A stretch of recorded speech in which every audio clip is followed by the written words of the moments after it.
I'm going to walk you through a complete HTLC based cross-chain XvP settlement inside DALP. The goal of XvP is simple. So we want multiple transfers to complete together across the different chains. So either everything executes or nothing executes. In this scenario, a builder is selling tokenized real estate on Ethereum, and two buyers are paying in USDC on Polygon, along with the notary also receiving a fee. So here is the deal. The buyer sells an apartment tokenized as 100 APT with these tokens on Ethereum, and the buyer 1 and buyer 2 purchase 50 tokens each, so they both have 50% ownership, and each buyer also pays 2500 USDC to the notary as a notary fee. So how this settlement is executed on both Ethereum and Polygon chain in such a way that everybody gets their agreed upon assets or nobody does. The way we are going to do this is by deploying two XvP settlements on each chain.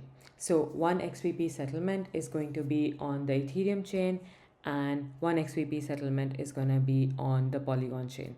So there's two settlements in total and one on each chain. So the settlement that we are going to create in Ethereum is going to have the local flows essentially. Now the local flows terms means that the flows or the transfers that are going to happen on the chain, in this case the Ethereum chain. So these transfers are going from the builder to the buyers of the tokenized real estate.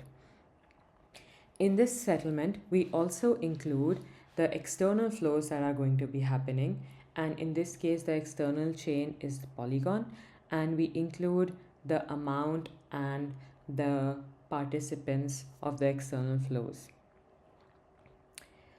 We create the second XvP settlement on Polygon. Here the local flows are the transfers that happen from the buyer to the builder and from the buyers to the notary, and the external flows are the transfers that happen from the buyers, from the builder, to the buyers. Both these contracts are connected to each other using a hash lock field. A hash lock is essentially the hash of a secret. So when the contract is created on Ethereum, a hash of a secret is sent to the contract, and this is essentially what gets stored in the contract. Now when the contract is created on Polygon, the same hash lock is used, and this is how these two contracts are connected. Now let's go and deploy each of these contracts on the chains. Here, let's assume that this environment is running on the Ethereum chain. This is not actually the case. This environment is not running on the Ethereum network, which means that any transactions that I sent will not be visible on the Ethereum network. This is actually running on an Anvil node. For the sake of ease of understanding for this demo, I'm going to say that this is running on that the transactions are on the Ethereum chain, but that's not actually the case. All right, so now that we have this cleared out, let's go ahead and create our first XvP settlement. So I'm going to go and import the flows, and here I can import a JSON file which essentially has the flows defined. Can clear this empty flow. All right, now we see that in the local flows, which are the flows that will be executed on the Ethereum chain, we have the builder sending to the buyer 50 apartment tokens, and then the builder sending to the second buyer 50 apartment tokens. And then these are the external flows. So these are the flows that will be happening on the Polygon chain, that the buyer sends to the builder. The discussed amount was 250,000. and here the buyer sends to the builder again 250,000, and the buyer sends to the notary, it is 2500, and the buyer too also sends to the notary 2500. Okay, let's go ahead and call this APT 101 settlement, and going to choose an expiry of 15th January. This date means that after this date the settlement cannot be executed.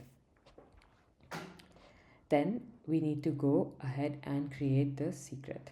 So I'm going to auto generate a secret.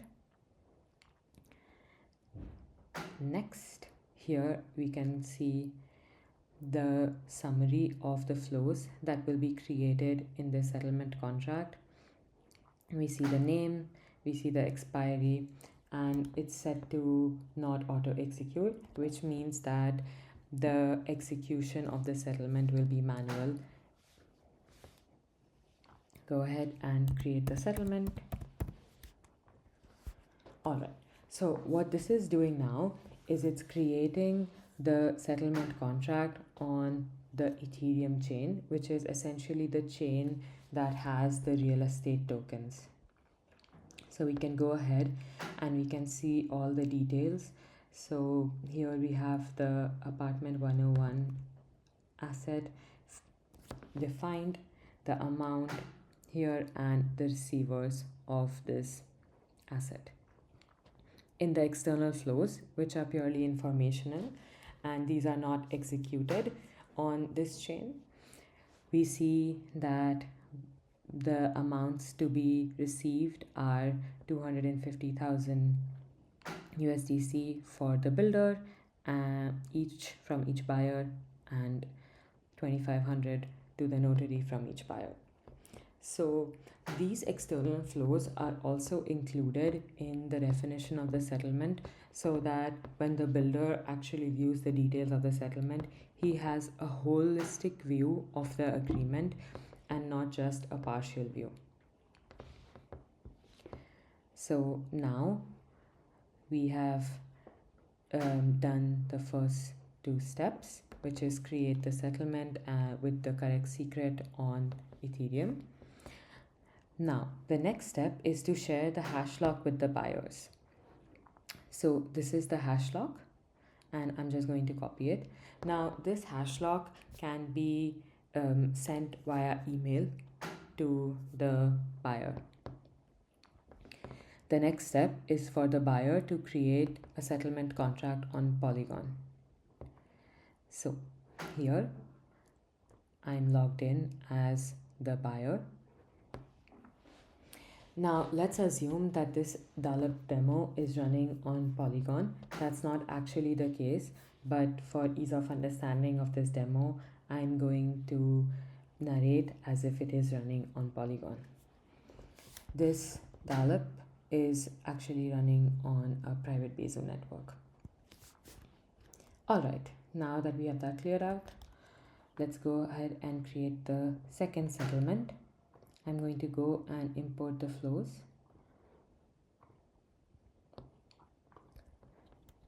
So can clear this empty flow. Alright, so in this local flow, what we want is for the buyer to send to the builder 250,000 USDC. For the second buyer to send to the builder 250,000 USDC. To the notary is 2,500, and then to the notary from the second buyer is also 2,500. Now, these are the external flows. So these are flows that are not happening on this chain, but are included in the settlement as information for a complete view of the agreement. So the builder transfers to the buyer 50 of the apartment tokens, and the builder transfers to the second buyer again 50 apartment tokens. So we can go ahead, can also name this APT 101 settlement. Now here it's important that the expiry date of the settlement that does not have the secret is before the expiry of the settlement where the secret is there. So Let's go ahead and set the expiry well before 15th of January, which was the expiry of the first settlement. And here I don't have a secret to actually enter. Here I only have the hash lock. So I'm going to paste that in.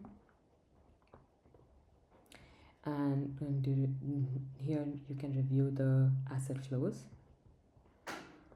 and all the settlement details. Again, auto execute is no, which means that the settlement will need to be executed manually.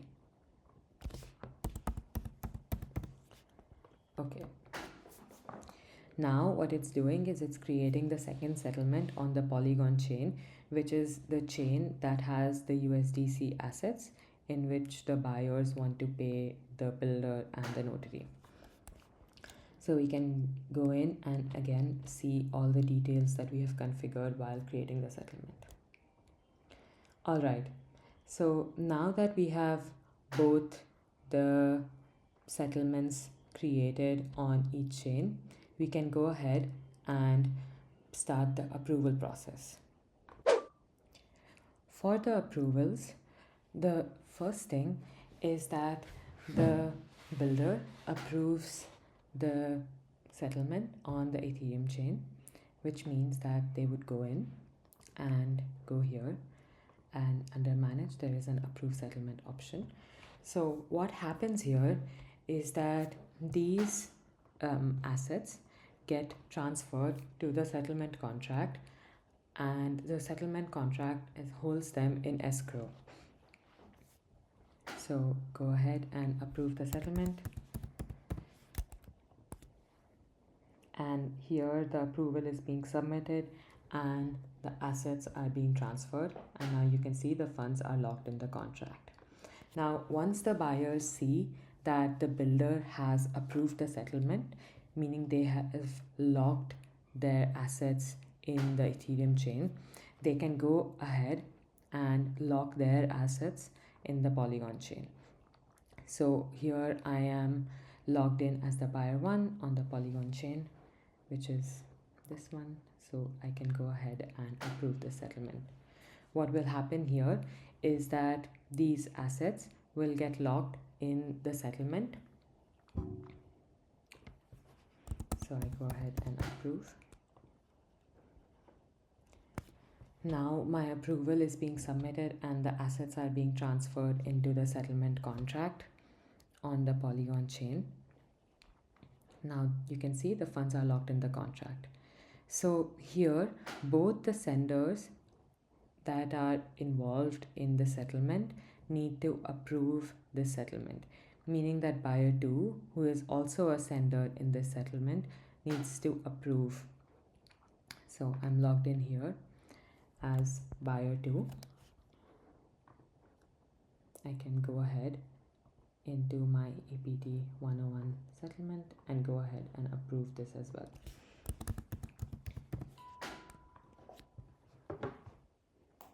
So here my assets are being transferred from the buyer 2's wallet into the settlement contract, and the funds are locked in the contract. So we see that the settlement on the Polygon chain is fully approved, and let's go back to the view of the builder, and we see that the settlement on the Ethereum chain is also fully approved. So the builder has approved, and once the buyers see that the builder has approved, they can also approve their settlements. The next step is revealing the secret. So this is where the secret exchange happens. So the buyer, in order to claim his funds from the Polygon chain, needs to go in and reveal the secret to the settlement contract on the Polygon chain, which is holding all the USDC. So let's go to the Polygon chain, and here I am logged in as the builder. Here I see that both the buyers have logged in to the have approved the settlement, and now I can go in and reveal the secret. So as a builder, I can view the secret here. So I go in and copy the secret. This secret is very secure, and it should be always communicated through secure channels. Now I can go in and reveal the secret.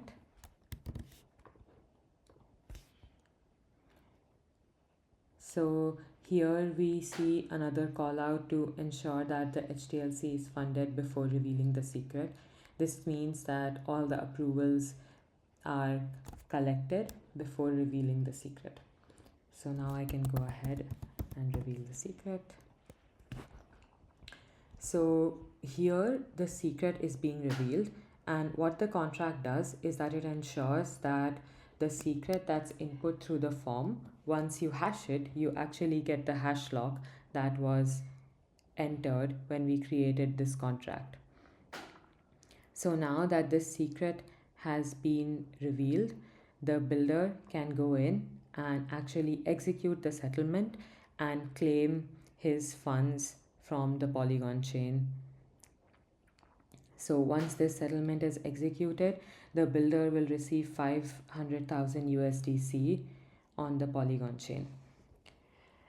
Here we have not configured auto execute. If we had configured auto execute in the same transaction where the secret is revealed, this execute would also happen and you wouldn't see this execute settlement button. But since we didn't configure auto execute, we go ahead and we click on execute settlement. And we can type the pin code and execute it.